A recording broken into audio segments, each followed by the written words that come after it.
Santo Deus de bondade, nosso Pai Celestial, Senhor, pelos méritos de nosso Salvador Jesus Cristo, seu amado Filho, aqui me ponho de joelhos, Senhor, para agradecer por tudo. Peço ao Senhor a iluminação dos altos céus, tua graça, sabedoria, para transmitir essa mensagem ao teu povo.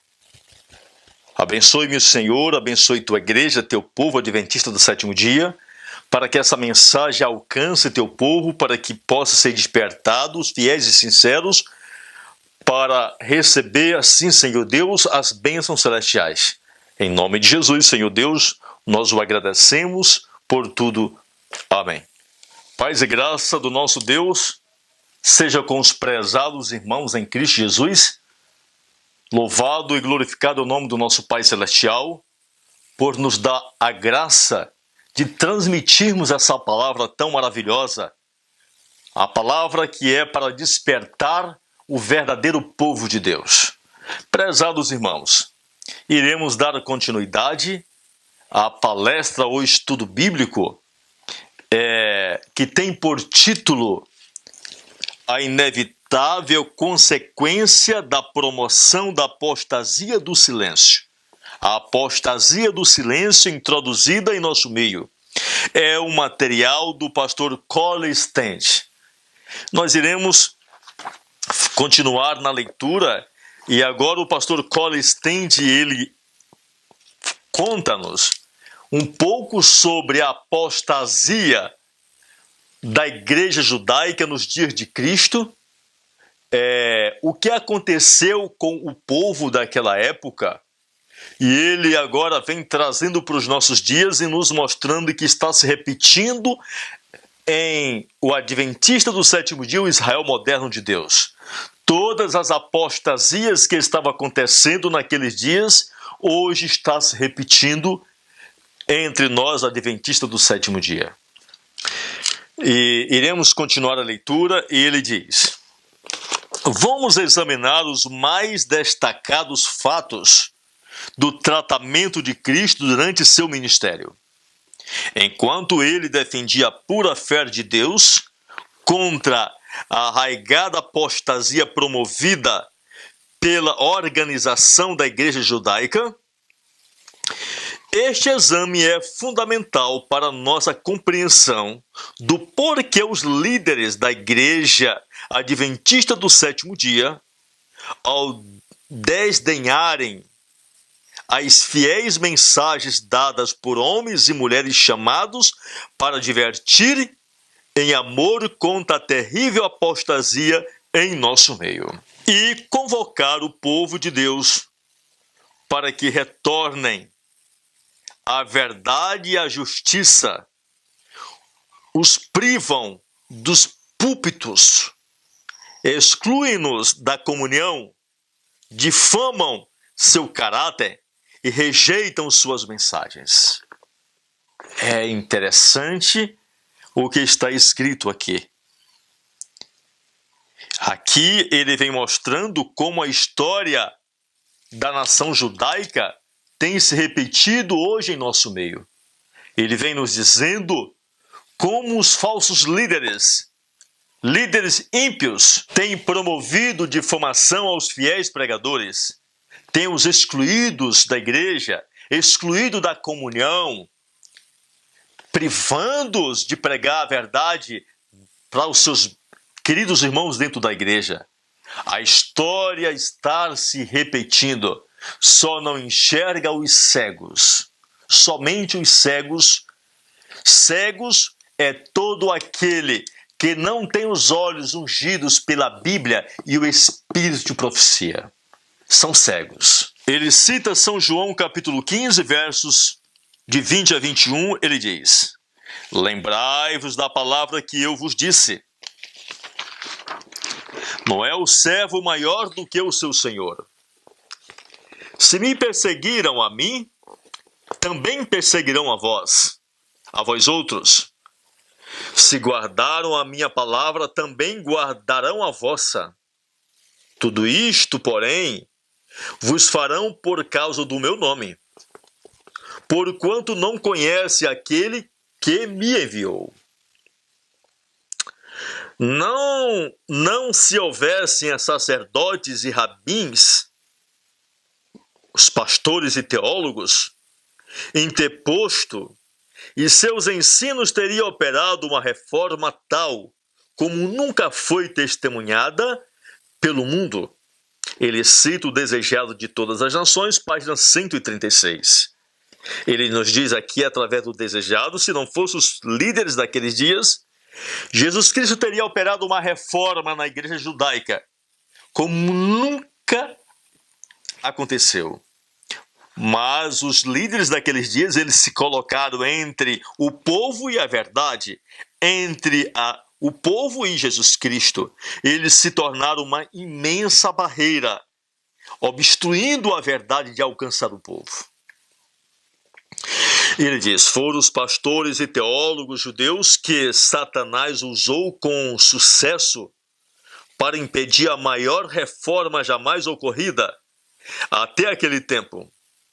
Enquanto observamos esses fatos, extraímos lições para hoje. Então, que lição? Da mesma forma, Satanás hoje, os seus principais instrumentos os líderes, os teólogos, os pastores, se tornaram os principais instrumentos nas mãos do inimigo para desviar a luz da mensagem do terceiro anjo, de alcançar o povo de Deus. Ele diz: o propósito dos líderes judaicos era claro.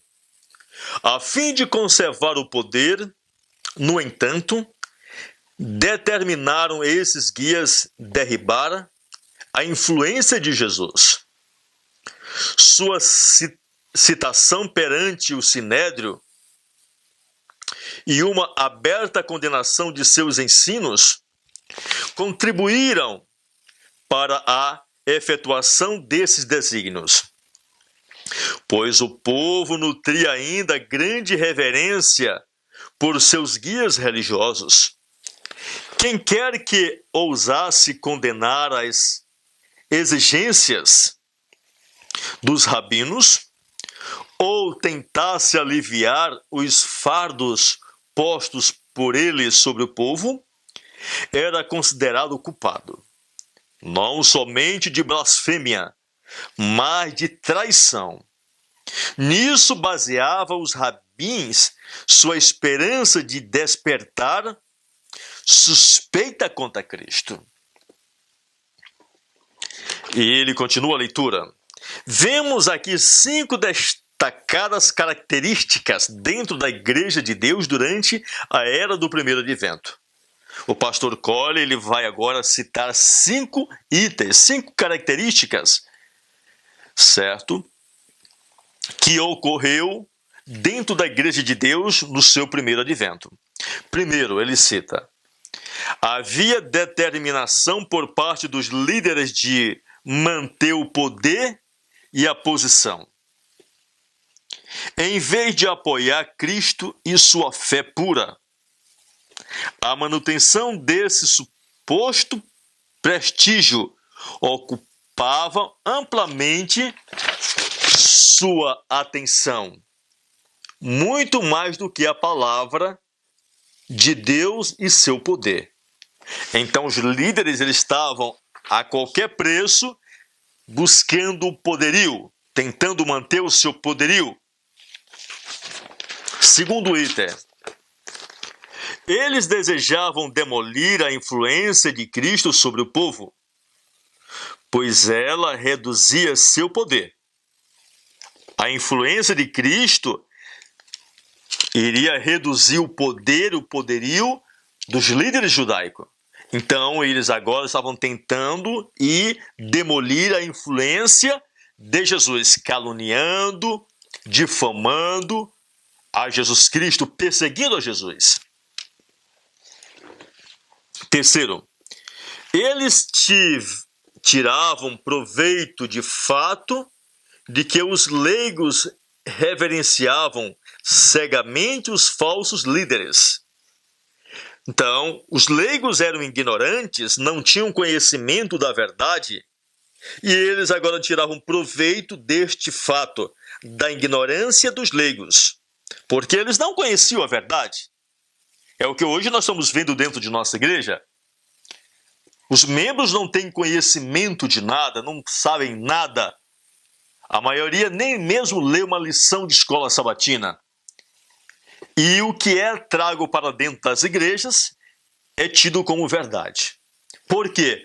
Porque veio através de um doutor em teologia. Quarto item.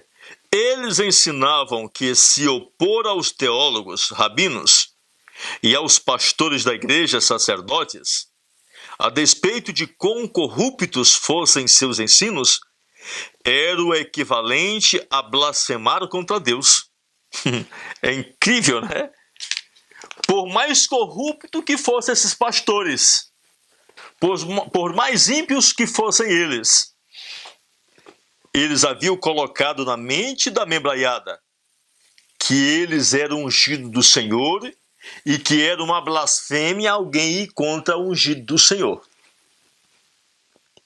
Da mesma forma hoje, nós estamos vendo esse mesmo fato se repetindo dentro da Igreja de Deus. Quinto, os ministros se esforçavam para despertar suspeitas contra Cristo e sua obra. Lembramos aos leitores a profecia de Cristo enquanto examinam o estado da Igreja de Deus hoje e ponderam sobre sua condição. Tudo isto, porém, vos farão por causa do meu nome, porquanto não conhece aquele que me enviou. Se eu não viera, nem lhes houvera falado, pecado não teriam, mas agora não tem desculpa do seu pecado. São João 15, versos 21 e 22. Ele cita o desejado de todas as nações. Em lugar de se desculpar do ato de que se queixavam, ou explicar o próprio desígnio em assim fazer, Jesus se voltou contra os líderes e o acusado tornou-se acusador. Repreendeu-os pela sua dureza de coração e ignorância das Escrituras. Declarou que tinham rejeitado a palavra de Deus, da mesma maneira que o havia feito aquele a quem Deus enviara, o desejado de todas as nações. Mas há um assunto que eles usaram magistralmente para afastar os leigos de Cristo. Era a questão da unidade. É interessante como o pastor agora ele vai citar essa questão da unidade, como os líderes daqueles dias, eles usaram esse método, essa tática da unidade, e a gente vê hoje se repetindo de novo em nossos dias. A unidade na diversidade. Vamos entender melhor essa questão. Representavam-no como procurando subverter os costumes estabelecidos, causando assim divisão entre o povo. Eles agora apontaram Jesus Cristo como um causador de quê? De confusão. Jesus Cristo estava afastando a unidade, estava causando confusão entre a Igreja de Deus. Essa é uma questão de relevo hoje, diz o pastor. Não foi somente a sessão da Conferência Geral de 2005 que soou a trombeta convocando a unidade dentro da Igreja de Deus. Em 1995, na Conferência Geral, na Holanda, o tema adotado foi unidade em Cristo. Todavia, em nenhuma das várias apresentações sobre o tema se pensou ser necessário mesmo mencionar a base da genuína unidade. Então ele cita aqui duas conferências que se tratou da questão da unidade, e ele vem mostrando que dentro dessas duas conferências eles não estabeleceram, não mostraram a verdadeira base da unidade. Eles não disseram para os membros que deveria ter unidade entre nós como povo, mas eles esqueceram de dizer que a base é a Bíblia e o espírito de profecia. A verdadeira unidade, Ellen G. White diz assim: univos na plataforma da verdade. A nossa unidade está na verdade. Se não existe verdade, não tem unidade. Continuemos a leitura. Hoje ouvimos temas insensatos como unidade na diversidade. Quando diversidade significa pluralismo doutrinário e unidade na inclusão, que é o tema do ecumenismo. Deus não conhece tal falsificação de unidade. Essa unidade é claramente expressa. Santificai-vos na verdade, a tua palavra é a verdade.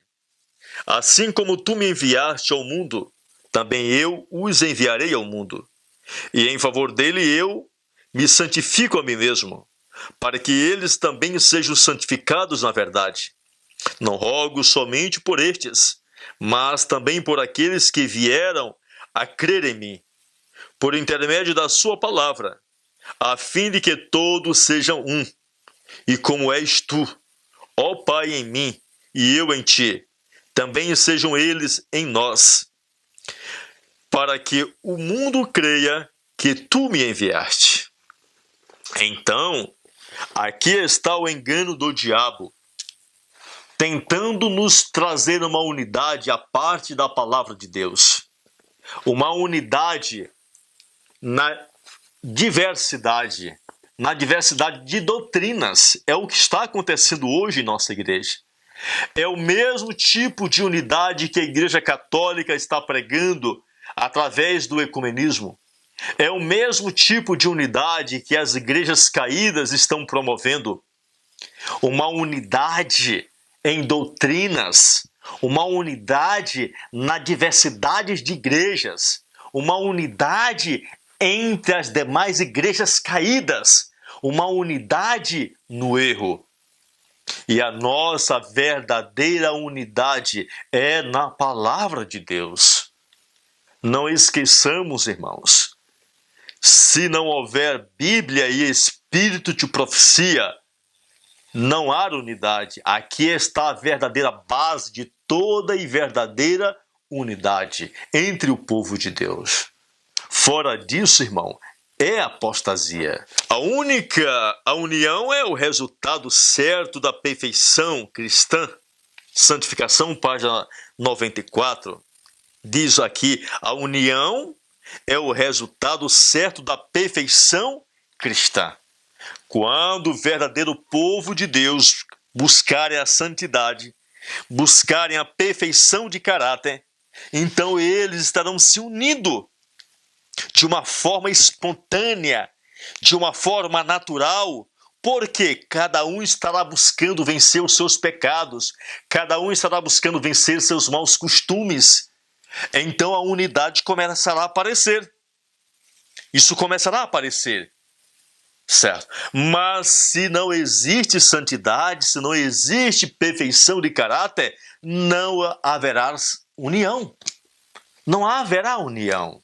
A despeito dessas inequívocas palavras que apresentam os elementos importantes da coesão espiritual dentro da membresia da igreja, a preciosa verdade de Deus confiada à Igreja Adventista do Sétimo Dia e o caráter cristão, a perfeição é grandemente negligenciada em nossa igreja porque temos feito das 28 crenças fundamentais que silencia sobre esses assuntos vitais o nosso credo. É interessante o que o pastor agora acaba de dizer. Ele está dizendo aqui que nós agora fizemos das 28 crenças o nosso credo, e dentro dessas 28 crenças, desse credo que a igreja estabeleceu, ali não está ensinando a vitória sobre o pecado. Ali não está ensinando a verdadeira vitória sobre o pecado. Você pode pesquisar do início da primeira até a última 28 crença. E ali não está nos dizendo que nós devemos ter a completa vitória sobre o pecado, que nós devemos vencer o diabo, a carne e o mundo, que nós devemos viver uma vida impecável. Então, essas 28 crenças tem sido o engodo para nos tornar semelhante ao catolicismo romano. Que Deus assim nos conceda graça, que Deus nos conceda forças para lutarmos, que Ele venha tirar as escamas dos nossos olhos, para que possamos despertar, correr para a Bíblia e o Espírito de profecia, dedicar dias aos estudos, dias para jejum, para oração, para o estudo em grupo ou em particular, para examinarmos a nós mesmos. É o que o apóstolo São Paulo diz: examinai-vos a vós mesmos para saber se vocês estão na fé, ou se já não é, que já estejais o quê? Reprovados. Que Deus assim nos abençoe, irmão. Oremos ao Senhor para agradecê-lo e pedir suas bênçãos para que essa mensagem alcance o seu povo nos 4 cantos da terra. Amém. Santo, santo nosso Deus, nosso Pai, que criou os céus, a terra, o mar e tudo que existe. Senhor, nos ajoelhamos perante a Tua presença para agradecer por toda a bondade. Abençoe-nos, ó Deus, desperta-nos, liberta-nos de todo o poder das trevas, de toda a nossa incredulidade, de todas as superstições, de todas as falsas doutrinas, de todos os enganos do diabo. Abençoe para que essa mensagem alcance teu povo, para que desperte a tua igreja, no nome santo de nosso Salvador Jesus. Amém.